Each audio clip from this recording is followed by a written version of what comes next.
Hi, I am Tony Russo, and this is In Case You Missed It from Kates-Boylston for the week ending Friday, December 5th, 2025. Lots of good stuff coming up.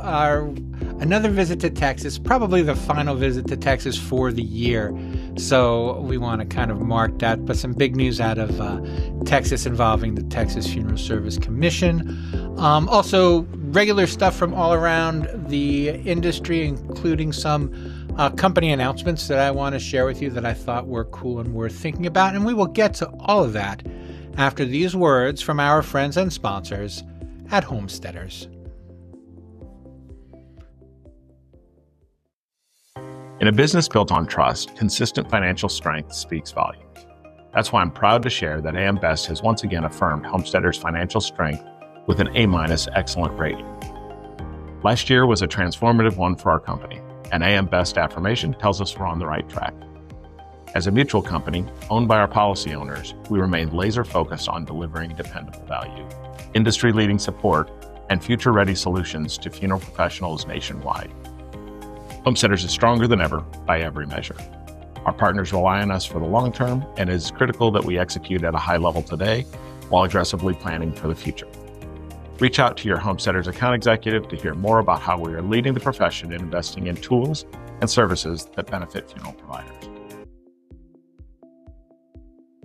As you know, or may not know, but I'll tell you now, last week we were off for the Thanksgiving holiday, which meant there was no, in case you missed it, and there was no Funeral Service Insider newsletter recently for the Thursday, the 4th.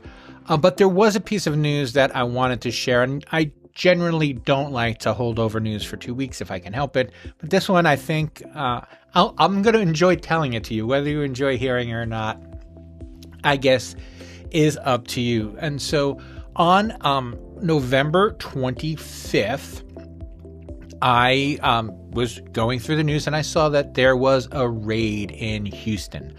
And it was called A Community Funeral Home is the name of the funeral home. And it was raided during a funeral by the Houston Police's Financial Crimes Unit, and lots of boxes were removed, including boxes full of cremated remains and different financial documents. This is why the financial police were there. Also detained but released was the funeral home owner, Unique Green. Now, that name may or may not ring a bell to you, depending upon how closely you followed my Texas reporting. But Unique Green was one of the persons who was involved with the Desiree Wilson incident. Now, if you're not familiar, Desiree Wilson was in the Army, and he worked at Dover embalming bodies, and then he worked in New York embalming bodies afterwards. And then he went back to his hometown in Texas with the plan of opening a funeral home. And as it turned out, they wouldn't give him his license. There were laws and there were programs in place for you to just say, hey, I've proved that I'm a funeral home. I'm a competent embalmer and competent funeral director, and they're supposed to just kind of hand over your funeral director license. So they gave Desiree Wilson his funeral director license, and then they took it back and said it didn't count. And he has spent the last 5 years, I think 4 or 5 years, trying to get his funeral director license. During that effort, there was some question about where his documentation went. And as it turned out, this person, Unique Green, had all of his military records and had used them to apply for her funeral director license. And just to be clear, she was working as a funeral director and has been up until this, and maybe through this most recent detainment. And so there is a bunch of stuff going on in Houston, and this is vaguely the tip of the iceberg, but I want to read to you a little bit from a summary. Records show that the funeral home had previous issues, including an order to pay a $500 administrative penalty to the Texas Funeral Service Commission in 2019 for failure to have a funeral director sign a purchase agreement in 2017. Additionally, Green was charged in August for forging a fraudulent lien agreement to perform construction on the property and avoid eviction. She was arrested in early November on a misdemeanor forgery charge, and now you're all up to date on Unique Green. She was released without being charged after being detained during the raid. A different funeral director was found to finish the funeral that was going on when the police barged in Houston. So we'll have to see how this affects the rest of the story that's evolving around the funeral service, Texas Funeral Service Commission.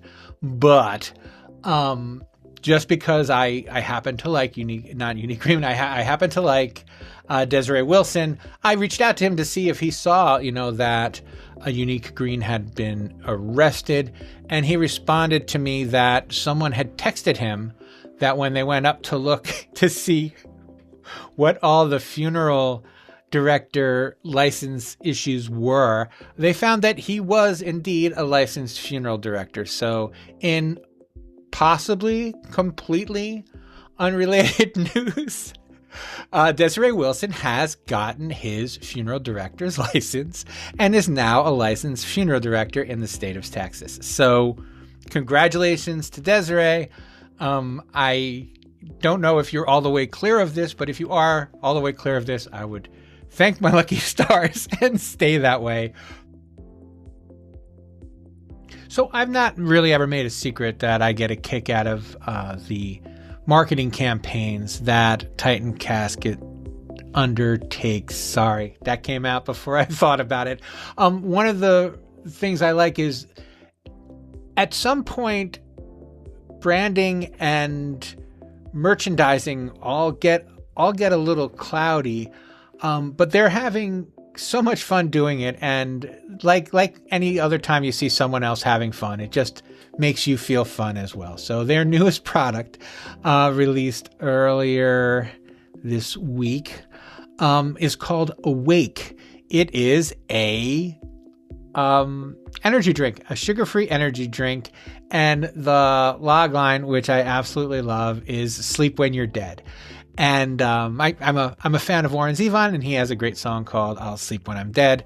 And that's, obviously a well-worn cliche, but I can't think of who's used it better than our friends at Tyson, except for possibly Warren Zevon. So there's a link to it in the show notes. There's a really cool video. They do a lot of video over there, and one of their product development guys is, I haven't slept in years or whatever, and he's just drinking it. So anyway, it's great. You should at least check out the associated videos. They've been busy over there, and it's just fun.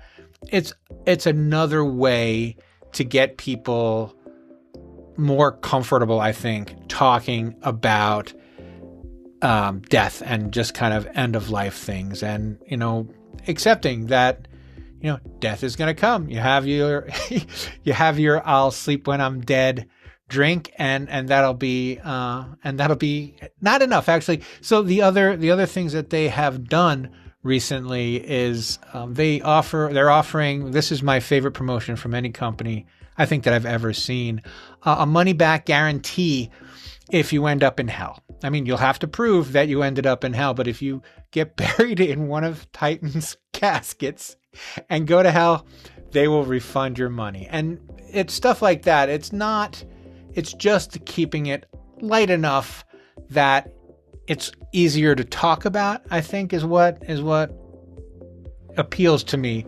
about this approach. But anyway, I'll link you to the video in the show notes of the new Titan product.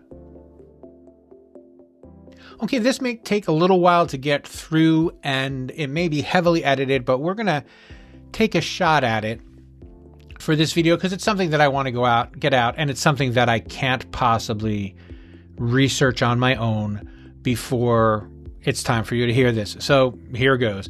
The Environmental Protection Agency published an updated draft risk calculation memorandum concerning the chemical formaldehyde under the Toxic Substances Control Act.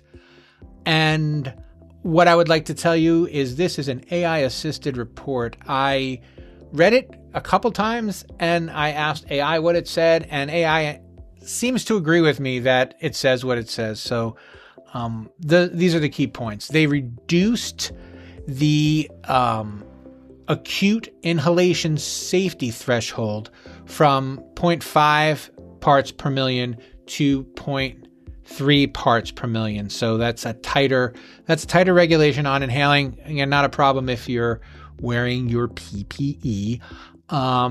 The focus on irritation, I love the way that AI described it, so I'm going to use the AI's description.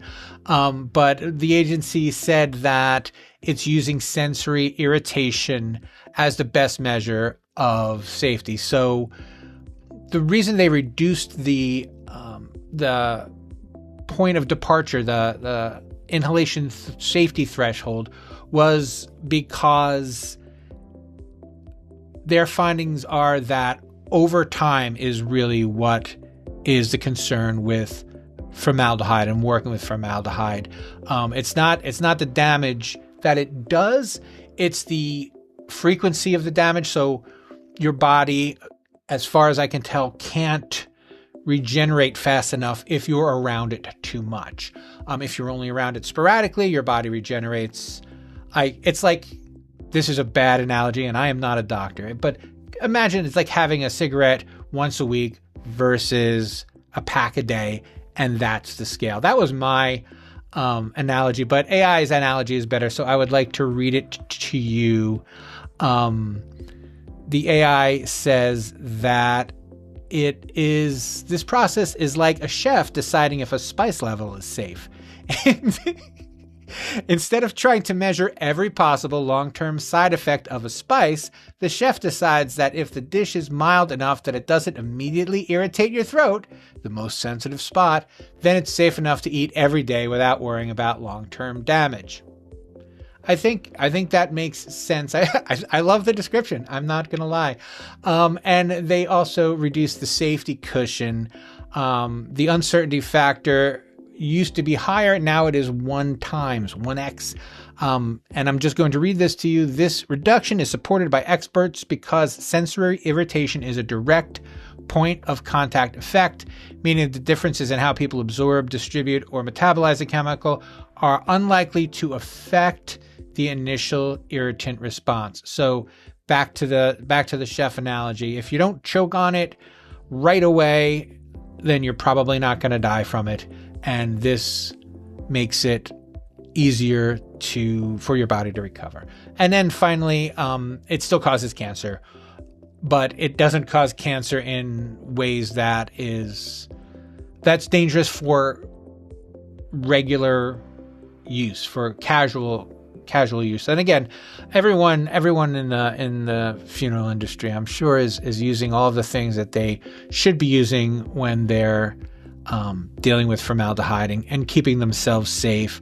The EPA has started a comment period for their new regulations. So I'll put a link in the show notes, but you can comment on what you think the EPA should do, and you can provide testimony. And this will be a long drawn out thing, I'm sure, that I will report on from time to time until it's over or goes away. But I'll link to that in the show notes. I found this story in the National Catholic Register about Catholic burials. I've got a link to it in the show notes because it's an interesting story. The number of Catholic funerals in the U.S. has seen a significant decline, falling more than 30% between 2001 and 2024, despite an increase in the Catholic population. It does not say how much the Catholic population has increased in the last 25 years. It says the trend is marked by a shift away from traditional funeral mass and toward non-church options such as graveside services or secular, quote, celebrations of life. Oblate Father Paul Nguyen, who is the pastor of Holy Ghost Church in Denver, was quoted as saying, "We're also seeing a lot higher incidence of cremations and a fairly low rate of a plan for burying or placing those remains in a columbarium or mausoleum. People are keeping the ashes at home or family members are taking turns." The pastor, who is in Colorado, said that the uptick in human composting and the scattering of ashes in mountains or lakes also explained that these are undignified practices that do not honor the deceased. We counsel against that if we hear about it and encourage them to bury those remains in a sacred place. Now, the Catholic Church's primary problem, it's, not a problem, but they're not a business. They cannot follow or respond to trends, and they're kind of, in a position where they have to discourage people from having a celebration of life that doesn't include the Catholic Mass. And I don't know, I've been to more than my share. I'm sorry, if you're a funeral director, you've been to more Catholic funerals than me. But if you're not, then you've probably been to the same amount or less.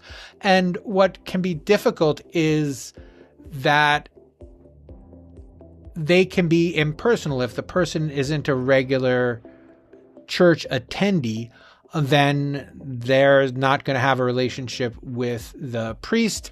And there are all sorts of stories. It's the main reason I think a lot of people choose to have celebrations in life. They want someone who knows the deceased saying nice things about the deceased. And one way they can ensure that is to pick the person and pick the place. This is nothing that the Catholic Church can do. There's nothing the Catholic Church can do to counterbalance that. But the outreach program that might work, it might be a good idea to try, making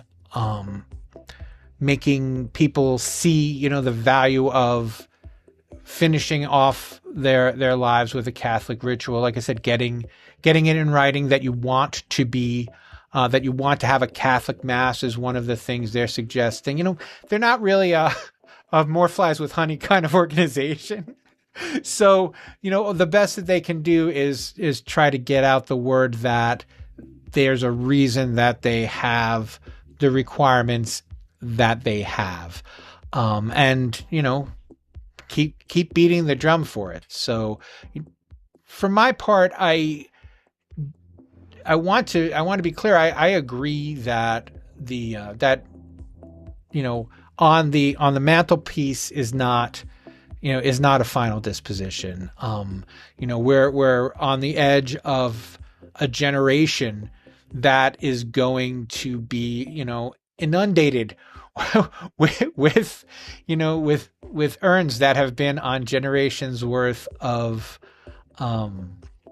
mantelpieces. So it's something to take very seriously, whether you're a Catholic person or not a Catholic person. There was the recent trouble in Nevada where they keep finding all of these, piles of scattered remains, and there has to be a solution, but part of the solution is getting people prepared to make that decision for themselves. Anyway, and so we will have a link to that in the show notes. And that will do me for this time. In Case You Missed It by Kates-Boylston is a Kates-Boylston production. It was written and edited and videoed by me, Tony Russo. Please subscribe wherever you're listening now. Ring that little bell if you're watching us on YouTube. And if you have any suggestions for the show, I would love to hear them. If there's stuff you think I'm missing, if there's stuff you think I'm covering too much, let me know. Unless you say Texas funeral service commission, because I'm never going to get tired of covering that. I'm going to drag you through that to the end, just like I'm going to get drugged through it to the end. But anything else is fair game. If I'm doing too much or doing too little, you got to let me know about it, and I would be happy to make any adjustments. You can find my email at the show notes if you follow the show notes through the link, and we will catch up with you next time.